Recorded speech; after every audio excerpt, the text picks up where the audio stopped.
Dans le cadre des procédures collectives, évidemment, beaucoup de questions se posent sur la poursuite des contrats de travail.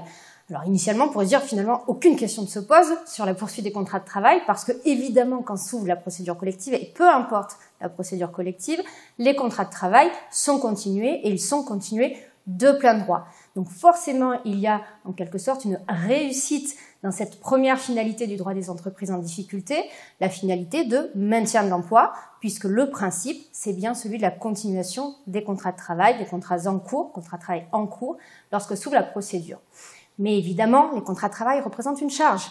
Et donc, on le sait aussi, pour espérer le redressement, pour tenter d'augmenter les chances de redressement, il faut envisager des ruptures des contrats de travail. Et là, finalement, cet objectif de poursuite des contrats de travail se trouve en situation d'échec.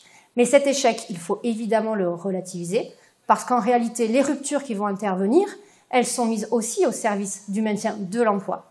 Un maintien de l'emploi dans l'entreprise en difficulté, parce qu'on va sauver les salariés qui ne seront pas concernés par les licenciements, et un maintien de l'emploi dans les entreprises partenaires ou dans l'entreprise éventuellement en situation de repreneur.